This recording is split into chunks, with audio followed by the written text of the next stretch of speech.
Hello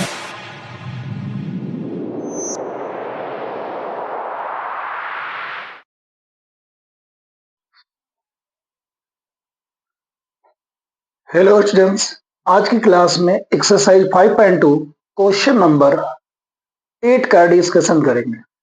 question number 8 क्या बोला है, पहले इसको बहुत ही अच्छे से समझते हैं। An AP consist of 50 term. एक एपी है जिसमें टोटल 50 टर्म गिवन है,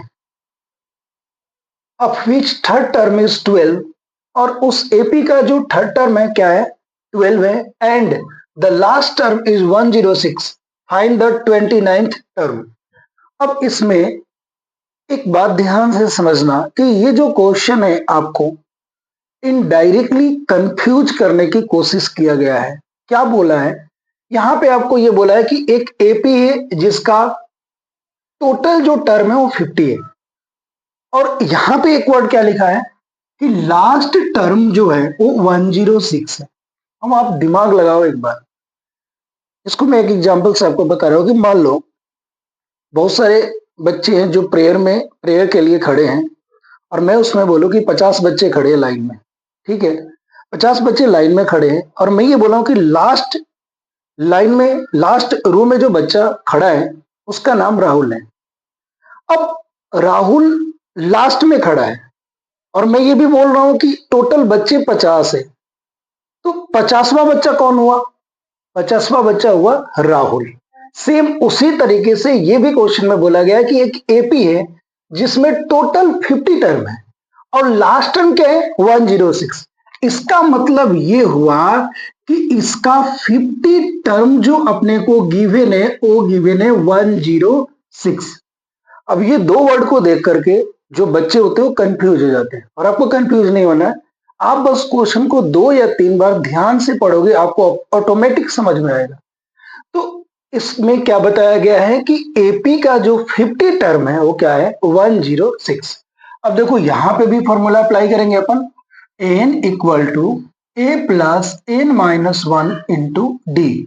अब आप क्या करोगे, ये 50 टर्म है तो इसको क्या लिखेंगे, A plus 50 minus 1 into D equal to 106, A plus 49 D equal to 106। ये आपका हो गया इक्वेशन फर्स्ट।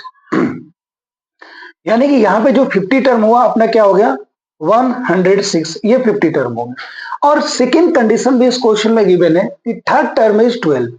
इट मींस इस एपी का जो थर्ड टर्म है वो क्या है, 12 है।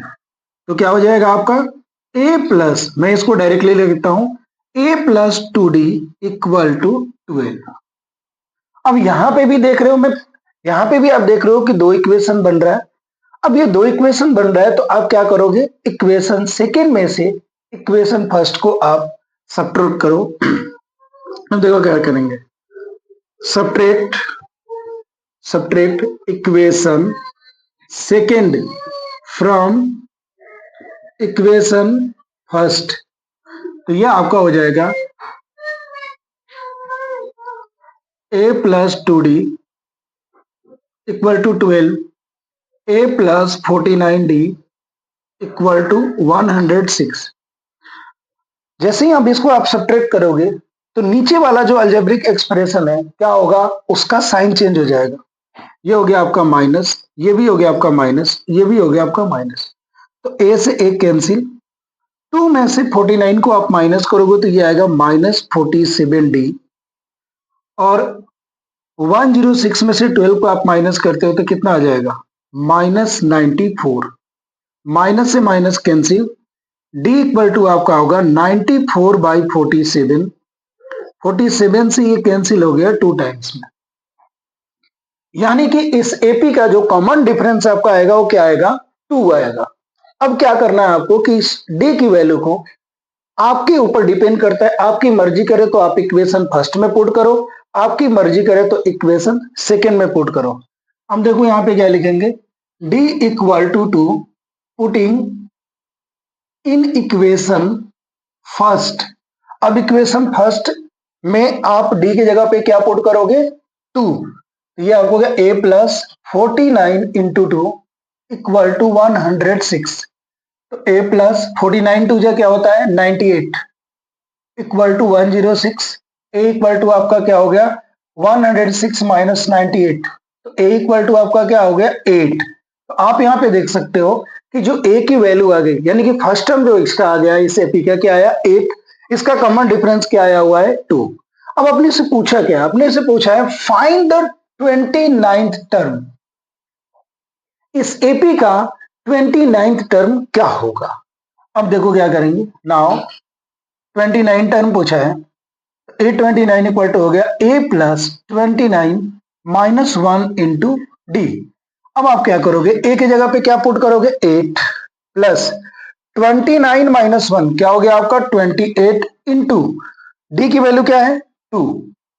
8 प्लस 28 टू जा क्या होता है 56।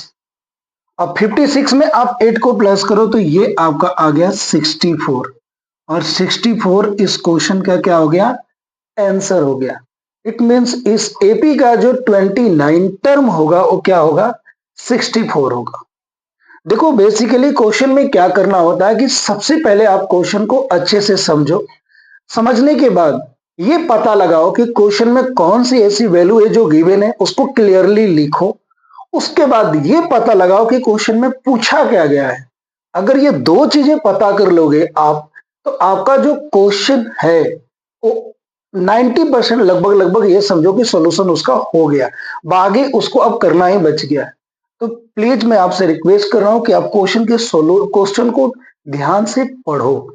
ध्यान से जितना ज्यादा पढ़ोगे क्वेश्चन उतना ही क्लियर होगा और जितना क्वेश्चन क्लियर होगा उसमें गलत होने के जो चांस होंगे आपके वो बहुत ही कम होंगे।